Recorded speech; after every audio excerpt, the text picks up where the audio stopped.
Hello everyone, welcome back again बेटा। तो आज हम डिस्कस करेंगे आपका चैप्टर नंबर 10 मेंस्ट्रुएशन। सबसे पहले इसने बोला हम पेरीमीटर और एरिया के कॉन्सेप्ट के बारे में पढ़ने जा रहे हैं बच्चे। तो देखो, पेरीमीटर क्या होता है, एरिया क्या होता है।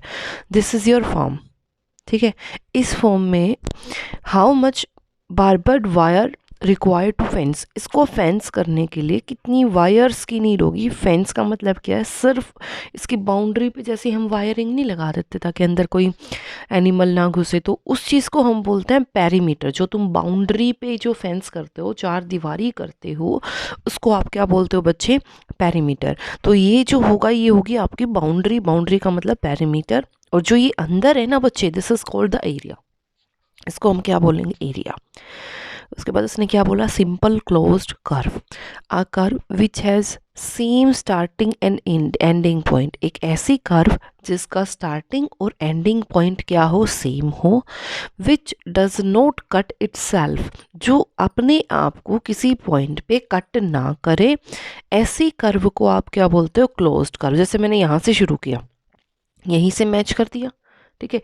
यही क्या है, स्टार्टिंग पॉइंट है और यही एंडिंग पॉइंट है। यहाँ से ही शुरू हुआ और यहीं पे क्या हो गया, ख़त्म हो गया। सर्कल यहाँ से शुरू हुआ, ऐसे यहीं पे ख़त्म। ट्रैपेजियम यहाँ से गया यहाँ पे, ये आपका, ठीक है। क्लियर है मेरी बात सबको। अब इसने बोला in this first second third and fifth, ये तो सिंपल नहीं है। देखो देखो ध्यान से, ये अलग सर्कल, ये अलग सर्कल, ये एक दूसरे को कट कर रहे हैं ना किसी पॉइंट पे। अगर एक सर्कल होता तो आप बोलते this a simple closed curve, लेकिन टू सर्कल्स हैं जो कि एक दूसरे को इंटरसेक्ट कर रहे हैं। जो भी इंटरसेक्ट कर जाएगा वो सिंपल क्लोज्ड कर्व नहीं होगा। This is your simple closed curve.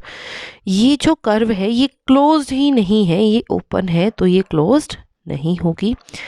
ये देखो ध्यान से, यहाँ से मैंने शुरू किया ऐसे, ठीक है, तो ये भी आपकी क्या होगी, सिंपल क्लोज्ड कर्व। फोर्थ और सिक्स्थ सिंपल क्लोज्ड कर्व नहीं है। The simple closed curve divides a plane into two regions. Two regions में डिवाइड करता है कोई भी सिंपल क्लोज्ड कर्व। जो क्लोज्ड कर्व है उसके अंदर वाले पोर्शन को बोलते हैं इंटीरियर रीजन। जो अंदर है कर्व के अंदर, ये आपकी कर्व, कर्व के अंदर ये है, ये इसको क्या बोलेंगे, इंटीरियर रीजन। ये कर्व के बाहर है, इसको क्या बोलेंगे, एक्सटीरियर रीजन। ये जितना भी बाहर जो भी पोर्शन है ये सारा एक्सटीरियर रीजन, ठीक है। समझ आ गया सबको। Inside the curve is known as interior region and outside the curve is known as exterior reason.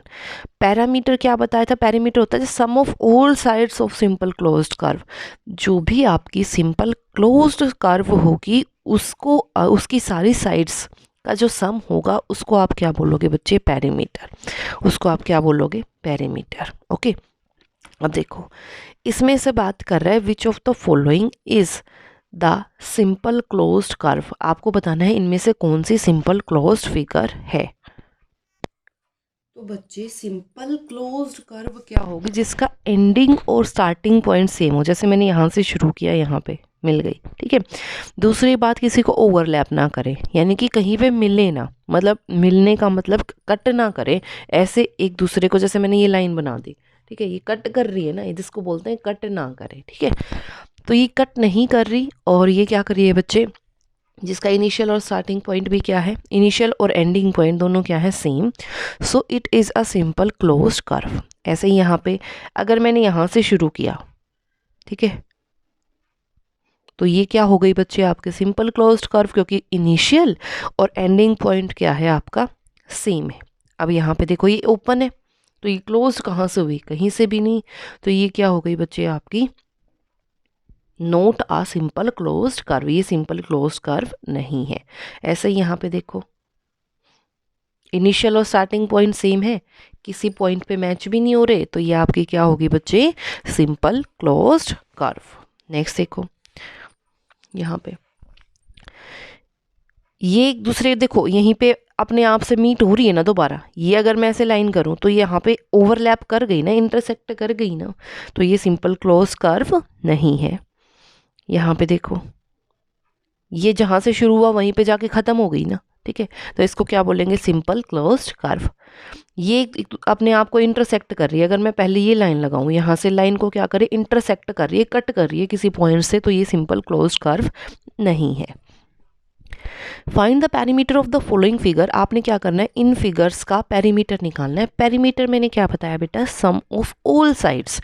आपने क्या करना है, जो भी फिगर मैंने आपको दी है उसकी सारी साइड्स का क्या करो, सम कर दो, प्लस कर दो। तो देखो 4 + 2 + 3 + 2, तो यहाँ पे आंसर कितना आ जाएगा बच्चे, देखो ध्यान से, यहाँ पे अगर मैं लिखूं तो यहाँ पे मेरे पास क्या बनेगा, perimeter 2 + 4 + 2 + 3, 2 2 4, 4 and 4 8, 8 and 3 11 centimetre. Next इस वाले में अगर करूँ तो देखो बेटा 5 6 7 8 9 10 11 12, दैट्स इट, क्योंकि मैंने सिर्फ बाउंड्री को काउंट करना है। 5 तो ये हो गई, 6 7, सॉरी मिस्टेक हुई, देखो ध्यान से, 5 6 7 8 9 10 11 12 13 14 15 16, सो आंसर विल बी 16। यहाँ पे देखो 5 6 7 8 9 10 11 12 13 14 15 16, सो आंसर विल बी 16। ठीक है, आप दोबारा ऐड करेंगे, 5 6 7 8, 8 और 3 11, 11 और 1 14, 14 और 3 17, 17 और 2 18, सो आंसर विल बी 18। ओके, यहाँ से देखो 1 और 3 4, 4 और 3 7 और 1 8, 8 और 4 12, 12 और 4 16, so answer will be 16। It is clear to everyone. ठीक है, अब यहाँ से बच्चे कुछ फॉर्मूले डिस्क्राइब हुए हैं, वो फॉर्मूले क्या है, ध्यान से देखो एक बार। अगर मैं बात करूँ रेक्टेंगल के पेरीमीटर की, किसकी बात करूँ, पेरीमीटर ऑफ रेक्टेंगल, तो बच्चे ध्यान दो, if this is a rectangle, तो रेक्टेंगल की जो अपोजिट साइड है, आमने सामने वाली जो साइड्स हैं वो क्या होती हैं बच्चे, इक्वल इन लेंथ, यानी कि इसकी लेंथ इसके इक्वल होगी, इसकी लेंथ इसके इक्वल होगी। अगर मैं लूँ ये लेंथ है और ये आपकी ब्रेड्थ है, तो ये भी ब्रेड्थ होगी क्योंकि ये सेम है। तो बच्चे इसका जो पेरीमीटर होगा वो क्या होगा, सम ऑफ ऑल साइड्स, यानी कि देखो ध्यान से, L + B + B + L। आपने अलजेब्रिक एक्सप्रेशन में पढ़ा है, जो सेम लाइक टर्म्स होंगी वो ऐड हो जाएंगी। लाइक का मतलब यहाँ L तो यहाँ भी L, यहाँ B तो यहाँ पे B, इनके साथ क्या है बच्चे 1, इनके साथ क्या है 1, ठीक है, इनके साथ क्या लिखा हुआ है 1। ठीक है, तो लाइक टर्म्स क्या हो जाएंगी, ऐड हो जाएंगी, ऐड भी हो सकती हैं और सब्ट्रैक्ट भी हो सकती हैं। तो 1L + 1L कितना हो गया बच्चे, 2L + 1B + 1B क्या हो गया, 2B। तो 2 दोनों में से क्या आ गया, कॉमन, तो यहाँ पे क्या बचा, L, यहाँ से 4 प्लस और यहाँ से क्या बचा B। तो ये हो गया आपका पेरीमीटर ऑफ रेक्टेंगल का फॉर्मूला, मतलब पेरीमीटर ऑफ रेक्टेंगल का फॉर्मूला ऐसे बना है। ठीक है, अब नेक्स्ट देखो, अब मैं बात कर रही हूँ किसकी, स्क्वायर की। बेटा स्क्वायर की प्रॉपर्टी क्या कहती है, ऑल साइड्स आर इक्वल। अगर ये साइड आपके पास x है, ये भी साइड आपके पास x है, ये भी x है और ये भी x है, तो पेरीमीटर क्या होगा, पेरीमीटर आपके पास क्या होगा बेटा, sum of all sides. Sum of all sides का मतलब x + x + x + x।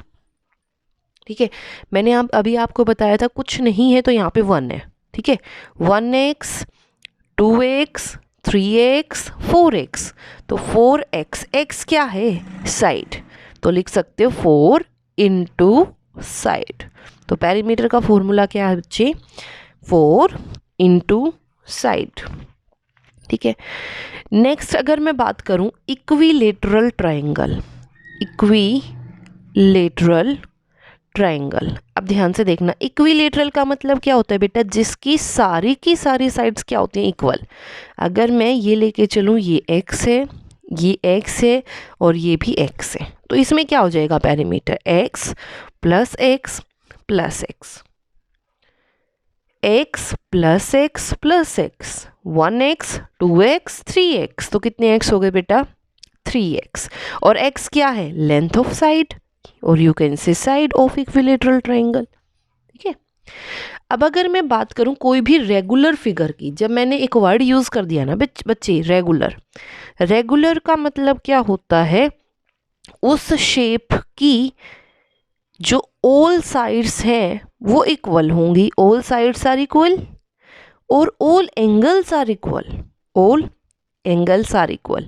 जब भी मैंने क्या बात की रेगुलर, मैंने बोला रेगुलर हेक्सागन, मैंने बोला रेगुलर हेक्सागन, ध्यान से सुनना बच्चे, रेगुलर का मतलब मैंने क्या बताया, ऑल साइड्स आर इक्वल, जितनी भी साइड्स उस फिगर में हैं वो सारी की सारी साइड्स क्या होंगी इक्वल होंगी। ठीक है, उसके सारे के सारे एंगल्स क्या होंगे इक्वल होंगे। अब मैंने बोला हेक्सा, हेक्सा का मतलब होता है 6, गन मीन साइड्स, एक रेगुलर हेक्सागन का मतलब क्या है 6 साइड वाली फिगर जिसमें सारी की सारी साइड्स क्या है इक्वल। तो जब भी रेगुलर की बात होगी तो ये पता करो साइड्स कितनी है 6, तो उसका पेरीमीटर कितना हो जाएगा 6 इंटू साइड, उसका पेरीमीटर कितना हो जाएगा 6 इंटू साइड। ठीक है, जैसे स्क्वायर है, स्क्वायर में क्या होता है it is a regular polygon, regular का मतलब क्या है यहाँ पे सारी साइड्स क्या है इक्वल। ठीक है, स्क्वायर की आपके पास सारी साइड्स क्या होती हैं बच्चे equal, all sides are equal, और स्क्वायर में साइड्स कितनी होती हैं 4। ठीक है, स्क्वायर में साइड्स कितनी होती हैं 4, तो पेरीमीटर क्या हो गया 4 इंटू साइड्स। क्लियर, तो ये था बेटा आपका पेरीमीटर से रिलेटेड कॉन्सेप्ट। नेक्स्ट वीडियो में हम करेंगे इसके क्वेश्चंस और एरिया के बारे में। ठीक है, मिलते हैं नेक्स्ट में, तब तक stay safe, take care everyone, like subscribe करना मत भूलिएगा, शेयर करना भी मत भूलिएगा। Thank you so much.